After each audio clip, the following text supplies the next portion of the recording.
What's the most dangerous thing a psychiatrist ever told you? I sat in Dr. Fleming's office, barely holding myself together, and the first thing he said after I described my depression was, "Sounds like you're just stressed. Have you tried exercising more?" I'd been crying every day for 3 months, couldn't get out of bed, stopped eating, lost 15 pounds. It's more than stress. I can't function. I think I need medication. He leaned back in his chair. Depression is overdiagnosed. Everyone thinks they need pills these days. What you need is better sleep hygiene and a gym membership. I can barely shower. I can't exercise. That's the depression talking. You have to push through it. Medication is a crutch. He scribbled something on his notepad. Start walking 30 minutes a day. Cut out caffeine. Journal your thoughts. Come back in a month. A month? I don't think I can wait that long. If it were a true emergency, you'd be in a hospital. You made it to this appointment, so clearly you're managing. He stood up. See you in 4 weeks. I left his office feeling worse than when I arrived. My sister called that night. What did the doctor say? He said to exercise. That's it? You told him how bad it's gotten? He thinks I'm overreacting. The next 3 weeks were hell. I stopped going to work, stopped answering calls, sat in my apartment staring at the walls. The thoughts got darker, scarier. I started thinking about ways to end it, started planning. My sister found me on the bathroom floor one night. That's it. You're going back to that doctor tomorrow. Dr. Fleming saw me the next day. I'd lost more weight, had dark circles under my eyes, couldn't stop shaking. The exercise isn't working, I said. I'm getting worse. I'm having thoughts about hurting myself.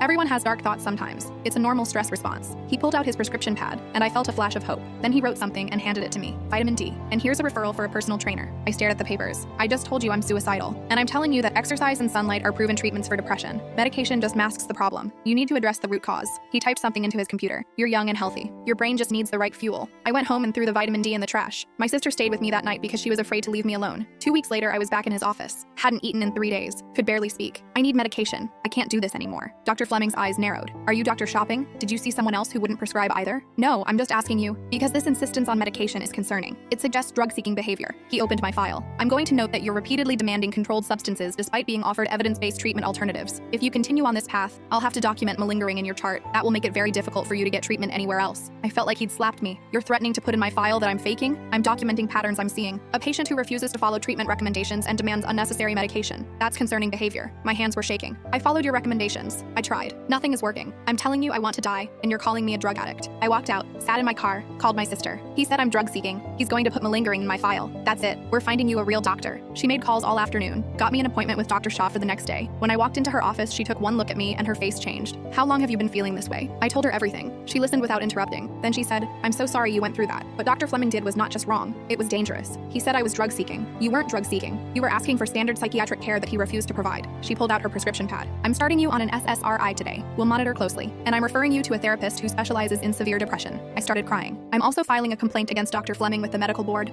What he did violated the standard of care. He put your life at risk. The complaint triggered an investigation. The medical board reviewed Dr. Fleming's files, found a pattern spanning 5 years, 17 patients with documented suicidal ideation, who he'd refused to treat with medication. The board suspended his license pending a full hearing. The hospital where he had privileges terminated his contract immediately.